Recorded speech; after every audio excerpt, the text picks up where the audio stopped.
In this film, the term Comprehensive Sexuality Education, or CSE, does not refer to sex education programs in general, but rather to a specific form of graphic sexuality education.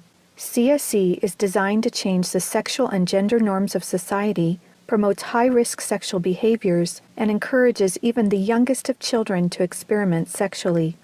For the protection of the viewer, explicit images from CSE text that will be shown have been blurred out. However, the subject matter is still not appropriate for children.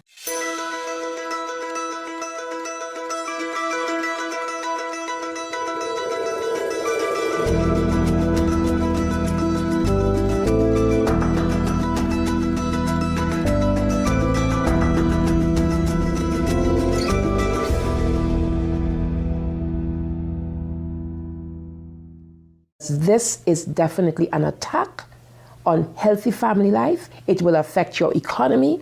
It will affect your child rearing. It will affect your education system. This has horrified a lot of people in South Africa. And the tool that is being used, the weapons that are being used, is comprehensive sexuality education. As president of the American College of Pediatricians, I am deeply concerned about comprehensive sexuality education for 4 reasons. First, it sexualizes children. Second, it threatens children's health. Third, it promotes a dangerous gender ideology. And fourth, it undermines the parent-child relationship, which violates parental rights. My life's work has been to protect children by exposing the roots of the sexual revolution, the sexual rights movement that's led to sex education worldwide, globally. Say not to CSC! Say not to CSC! Say not to CSC! There is a worldwide war raging across the globe. Not a war of guns and weapons, but a war of ideas, ideologies, and worldviews regarding sex. This is just part of the lesson plan for what's called Making a Difference curriculum, and it is in Oregon schools and probably schools around the nation. This is instructions for the teacher in the classroom to ask her or his students, how do people express their sexual feelings? What is abstinence? And here are some answers that they try to elicit from the children. Oral sex, masturbation, anal sex, massage, holding hands, touching each other's genitals, saying, I like you. And what they're doing is equating all these things. Saying, I like you is equal to anal sex. Planned Parenthood is coming into classrooms of students who are 13 and 14 years old. They're giving them handouts, negotiating sexual encounters with other students. For example, there are statements like this: do you want to go back to my room? Do you want to get busy? Can I take your shirt off? It makes me hot when you touch me. Here, can you do that? Is it okay if I take my pants off? This is outrageous. This should not be taught in the classroom. We are state legislators from Minnesota, and we are pushing hard against the agenda to sexualize our children. Minnesota is on the leading edge of this radical agenda, and we're trying our best to fight against it. They're pushing a comprehensive sexual education agenda, including the book, It's Perfectly Normal. It is pornography. It is something that even some of my colleagues, men especially on the House floor, did not want to look at. Showing children as young as 4th grade. In fact, it's recommended for 4th graders as their comprehensive sex education. We couldn't show this on the television news, but yet we want our 4th grade children to be looking at this book. When a child looks at a pornographic image within 0.3 of a second, that's imprinted on his brain and her brain permanently. We know that there's an action that takes place which is called mirroring images, so that children will want to or will act out what they see. In the name of sexuality education, children are seeing obscene materials that have been ruled by Congress and by the Supreme Court impossible to show to children. where we in Latin America, we still have a lot of poverty. We have communities that don't have fresh water, that don't have electricity, children that cannot finish even primary school. Focus is completely shifted from basic needs to this very idealized agenda. They get comprehensive sexual education without the consent of parents, taking and deconstructing the family. They have really concerning campaigns for children. The strongest one is "We demand sexual education, impossible to live without it." One of them is called "Put It On." They have elementary students as young as 9 years old. Then they teach them how to wear a condom. And they have this plastic genitalia, and they even have young girls. They're teaching them how to put a condom on a male genitalia and boys how to put a condom on a women's genitalia without the knowledge and consent of the parents. Most people are unaware that International Planned Parenthood Federation, also known as IPPF, is one of the largest providers of graphic, comprehensive sexuality education programs. With 65,000 service points in over 170 countries, this should concern governments and parents everywhere. My brother Luigi and I had an opportunity to go to the United Nations and give a speech on the UN floor. First, my brother explained about how we became orphans when both of our parents died of AIDS. I told them how Planned Parenthood was passing out a booklet for HIV-positive youth at the United Nations called Healthy, Happy, and Hot. This is for the kids who have AIDS. The booklet says its purpose, and I quote, "To support your sexual pleasure." It tells youth they can have sex in different ways. It teaches about sexual pleasure through masturbation, with same-sex partners, and even if you are drunk. One of the most disturbing things I think that I've ever seen as a physician, this pamphlet called Healthy, Happy, and Hot, put out by International Planned Parenthood Federation, tells young people, and you have the right not to disclose your HIV status to a sexual partner if you're not comfortable. I was just so offended at the booklet that Planned Parenthood put out, inviting people living with HIV to engage in the very acts that would harm them. It's all about rights instead of health. It also tells young people that are HIV positive that if they decide with their partner not to wear a condom, that's their decision.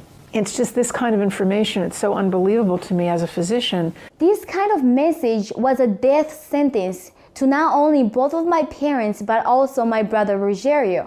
I couldn't understand how a pro-abortion or abortion service provider in the United States of America was in South Africa and promoting the homosexual lifestyle. Here we're trying to protect young people from getting HIV/AIDS, and we're promoting a lifestyle that is very high risk. In Guatemala, an affiliate of Planned Parenthood is huge. They have more than 2,600 service points, 27 permanent clinics, and 5 mobile units. Planned Parenthood became very active in the 90s in Russia after the collapse of Soviet Union. They would provide textbooks for the Russian Ministry of Education and penetrate the official educational networks. Some of those textbooks were really bad and tried really to sexualize children. The Swedish Planned Parenthood presented a film of about 30 minutes, an animated film which is addressed to young people of 13 to 14 years old. It is called Sex on the Map. In this film, the young people are taught that anything is okay as long as you agree and it feels right for you. International Planned Parenthood Federation, especially in the Latin American region, is omnipresent. Be it at the mission at the United Nations, the person, for example, working on the actual language, drafting the document, is a direct International Planned Parenthood affiliate. We see the same thing in the Mexican government. They're usually the #1 advisor to the mission. They have a direct influence on the outcome documents, on what is established, what is negotiated at the UN. Planned Parenthood is one of the largest organizations in the world pushing sexual health and reproductive rights. What what they mean by that is not so much about reproducing. It's not about health care for babies, for mothers who want to have babies. It's trying to prevent the birth of babies. Many of the key players that are advisors to the representatives of various countries, they're actually directly linked to International Planned Parenthood Federation. It's really striking how International Planned Parenthood Federation plays such a big role, and what we just can't put our finger on is how that happened. Margaret Sanger, the founder of Planned Parenthood Federation, she was part of the eugenics movement that she referred to black people as the weeds of society. She believed in this ideology that the weak people in society should be weeded out. They masquerade themselves as an agency here to help Africa plan its population. What they're trying to do is to suppress the African population. They do it through education, making sure that whatever reproductive health care is wanted is in the direction of not having children. The It's All One curriculum, also promoted by International Planned Parenthood, reveals the multiple manipulative tactics used to indoctrinate and sexualize children through CSE. Like other CSE programs, It's All One claims, among other things, to be evidence-based, comprehensive, human rights, gender-sensitive, and culturally appropriate education that will increase young people's responsible decision-making, to reduce adolescent rates of pregnancy and sexually transmitted infections, including HIV. It's All One, however, like most CSE programs, is really just cleverly disguised abortion rights, sexual pleasure education, masquerading as human rights, gender, and sexual and reproductive health education. It indoctrinates youth in radical feminist ideologies regarding power, privilege, and equality. It aggressively promotes abortion with 112 references to abortion, manipulating young minds using scare tactics, telling girls, every minute of every hour a pregnant girl is dying, so we need to legalize abortion. Students are then required to read stories of girls who have had abortions so they can learn to walk in her shoes in the decision to have an abortion. Like other CSE programs, It's All One has an obsessive focus on sexual pleasure, mentioning sexual pleasure 62 times.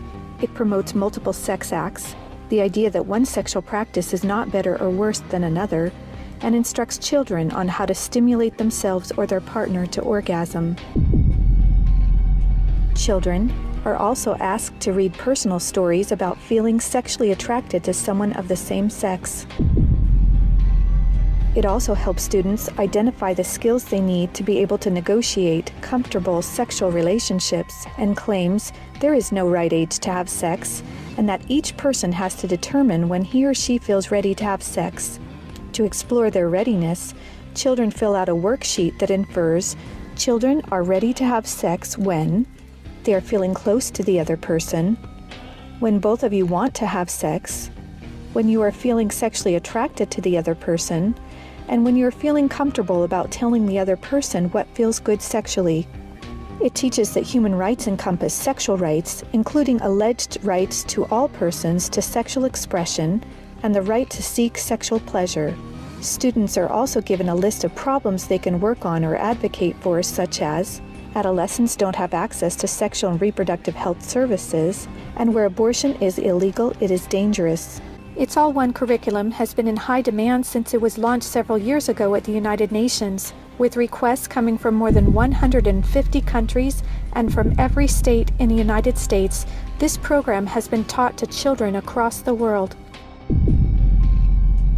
It can be difficult to understand why any organization would promote promiscuity and high-risk sexual behaviors to children through comprehensive sexuality education.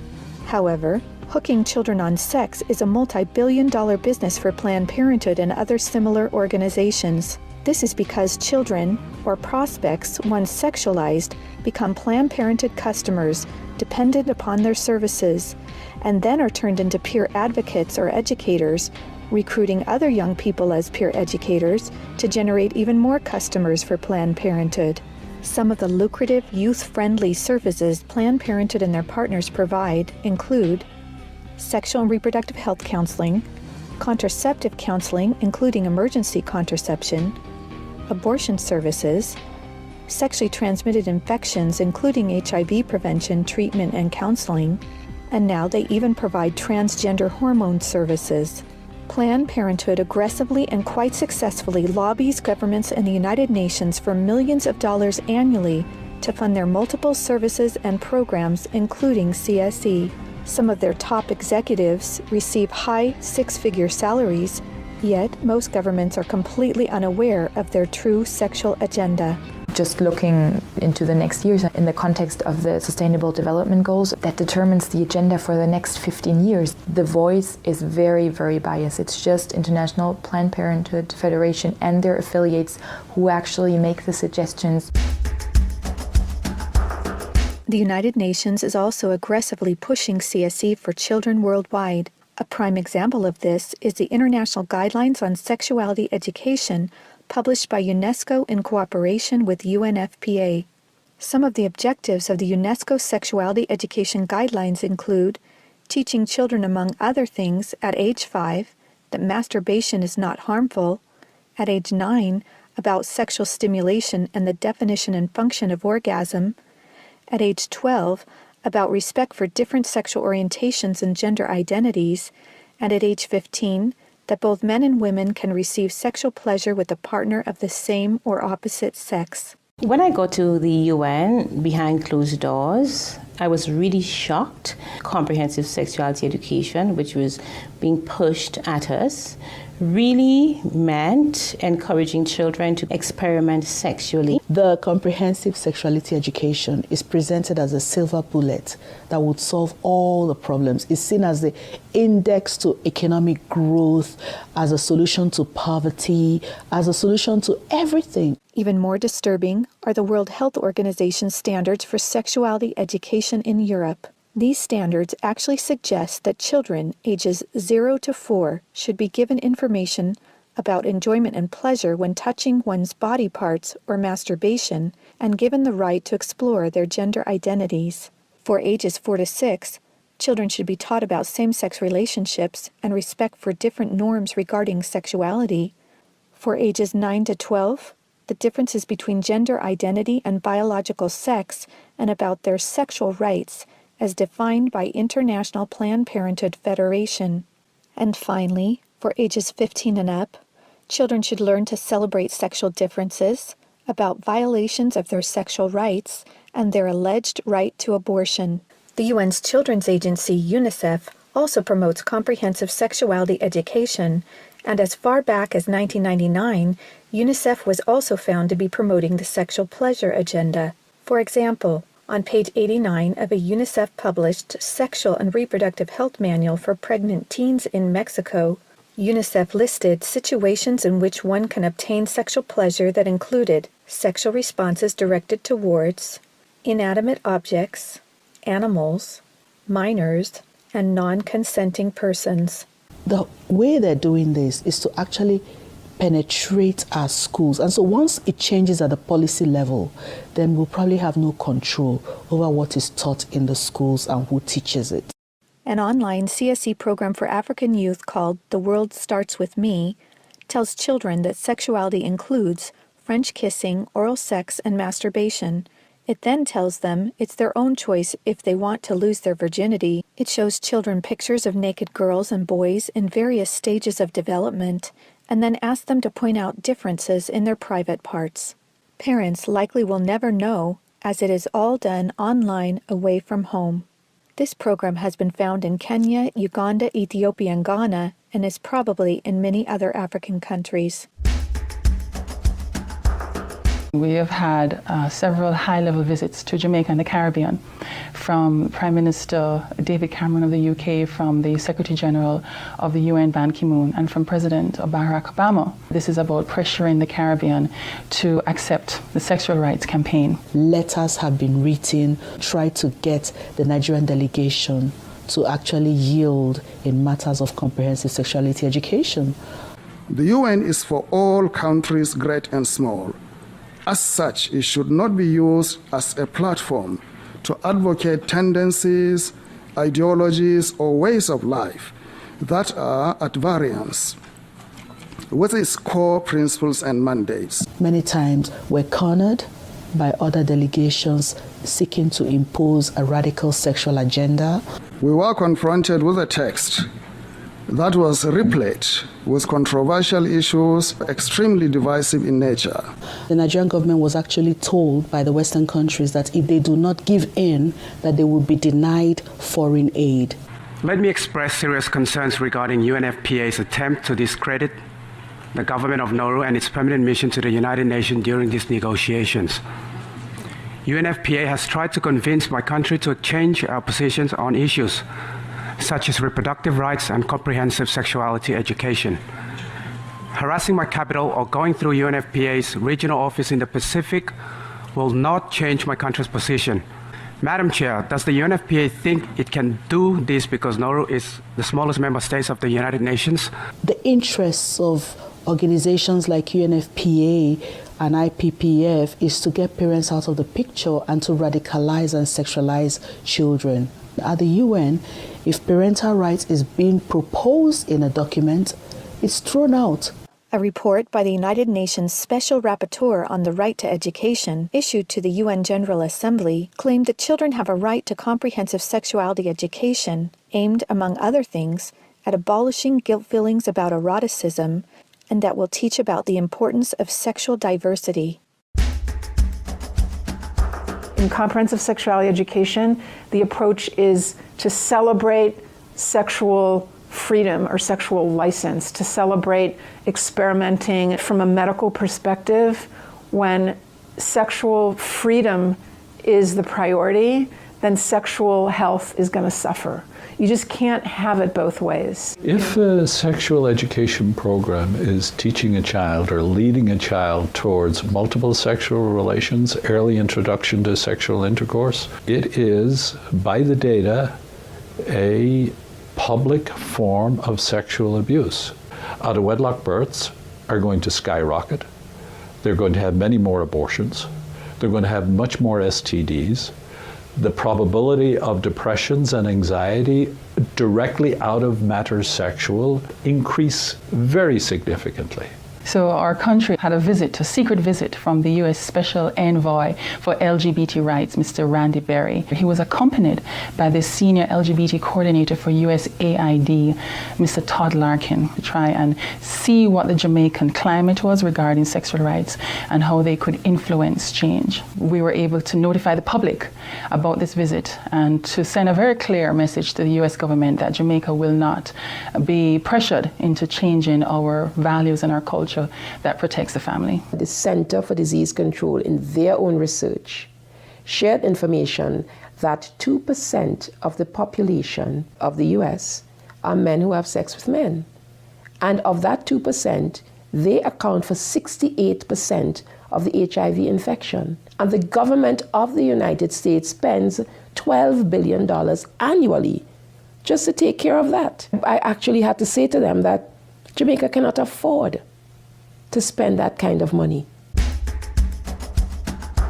One of the handouts that concerns me the most is called the Genderbread Person. They teach that gender is a spectrum, that you can choose to be whatever you want. You could be all female one day and the next day feel like you're neither female or male. Frankly, it's confusing. It's mental molestation. We're confusing these kids as to what they are. The greatest medical fraud in history is to tell someone that they can change gender. I lived as Laura Jensen for 8 years. I discovered that biologically it is categorically impossible to change a man into a woman. My life was completely torn apart. We have a whole specialty in medicine called gender-specific medicine. Did you know there's male and female kidneys, male and female hearts? If there's a woman who needs a kidney transplant, she will do better with a kidney transplant from a woman, because a kidney from a male,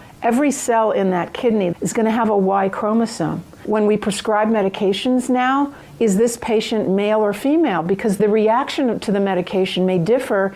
Leading young children down the path of puberty blockers, cross-sex hormones, and mutilating surgeries places them at a greater risk of developing high blood pressure, stroke, heart attacks, cancer, relationship problems, anxiety, depression, and suicide as adults. There are laws in Oregon where children as young as 15 can get taxpayer-funded sex changes without parental consent. You can't have an aspirin at school without parental consent. However, a student could make these life-altering, permanent decisions without their parental knowledge or consent. The Diagnostic and Statistical Manual of the American Psychiatric Association reports that as many as 98% of boys who are confused about their identity will come to accept their biological sex by the time they are adults, as long as they are not encouraged in their confusion. They're tampering with the core identity of these young people and confusing them.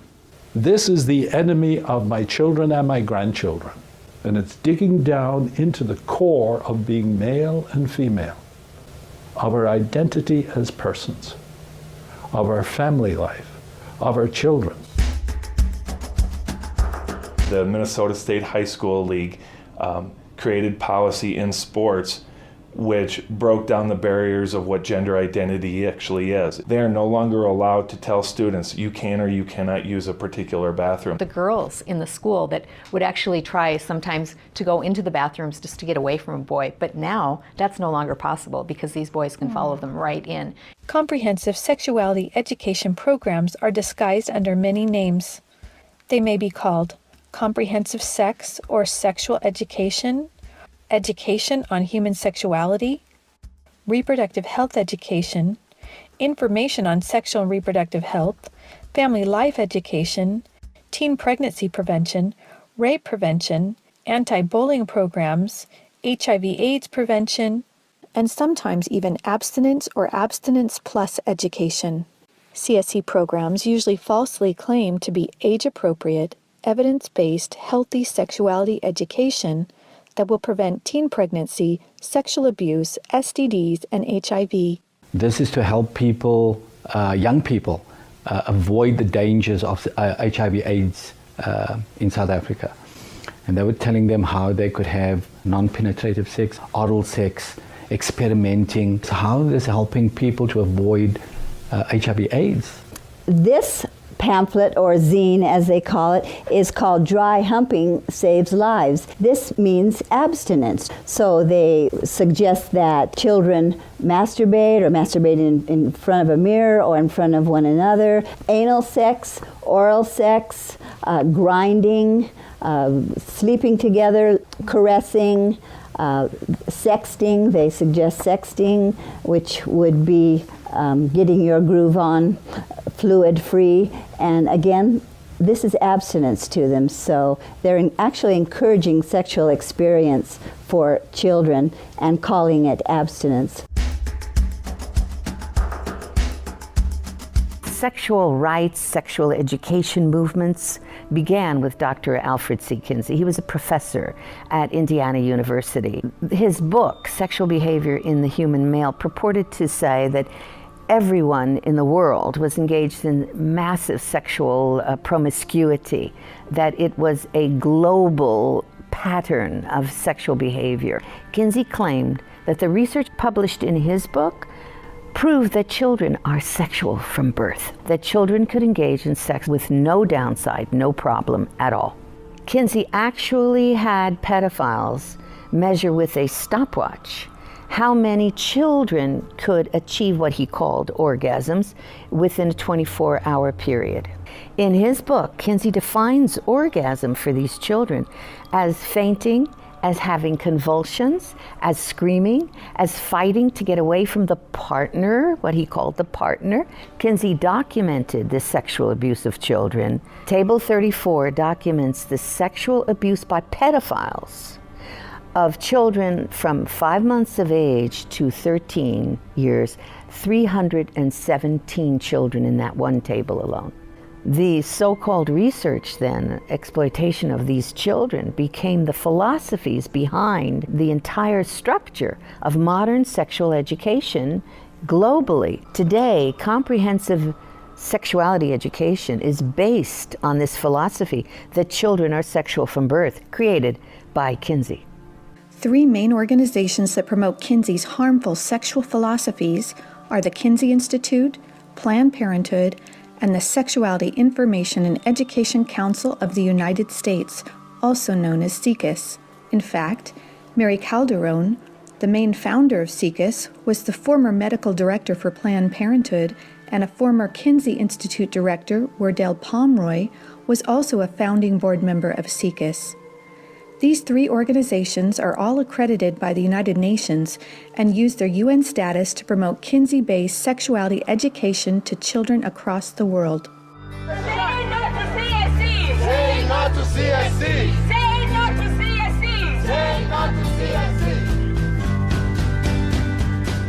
We have tried to stop it. We have tried to break the consensus and ensure that comprehensive sexuality education has no place in the United Nations agreed language. We've got to stop it. We've got to use everything at our disposal. We have to stand together to stop this attack against our children. The material was exposed by one individual, and the entire nation got wind, and as a result of it, it had to be withdrawn. Every well-thinking adult must be vigilant and must stand as a gatekeeper to our children's development. Band together and find ways to stop it from entering your country. We are trying to stop Planned Parenthood in Guatemala, and they have all this funding and this organization, but we know that if we stand together, we can do something for the family, for the children, for the future of the world. We're in a battle. If this has not come to your state in a full way, I can tell you it's come to Minnesota, and we deal with it every single day. As elected officials, if we can't rise and stand up and speak out on behalf of our children, our innocent children, what are we even doing? What are we even doing here? We stopped the Kinsey sexuality education program in Croatia. I went to Croatia. I held up the Kinsey books in Parliament. I described to them the basis of the Kinsey books and held up the Children of Table 34. And the Constitutional Court banned that sex education program. The American College of Pediatricians wants policymakers to understand this. When considering a sexuality education policy, be certain you specify that it be a sexual risk avoidance program. You must reject comprehensive sexuality education. We want to teach children to avoid all the risks, 100% of the risks, by avoiding early sexual behavior. These people, whoever they are, who want to make the sexual only about the pleasure, are working to destroy everything we are building. We resist it, even with our lives, because that's what life is all about. It is time for parents to say, no, my family is mine. My wife is mine. I am hers. Our children are ours. They don't belong to the state. And people of different faiths can easily band together on this. I may be a devout Muslim. I understand this. I'm a devout Mormon. I understand this. I'm a devout Roman Catholic. I'm a devout evangelical. On this parental issue, we are all together. Just understand, it's happening on our watch. If we don't do something about it, it is all of us that carry that guilt. Men have to rise up, defend their family. On matters sexual, the fathers have got to stand up. Say that you have no place talking sexuality to my children. We must let the world know the roots of this radical, destructive Kinseyan sexuality education. That is the only way we will be able to stop the corruption, the destruction of the world's children. Family Watch International invites good people from all around the world to join us in this worldwide battle to protect the health and innocence of children. To learn more and to sign the petition to stop comprehensive sexuality education, go to stopcsc.org. You can also help by encouraging others to watch the documentary and sign the petition as well. Together, we can and will protect the world's children.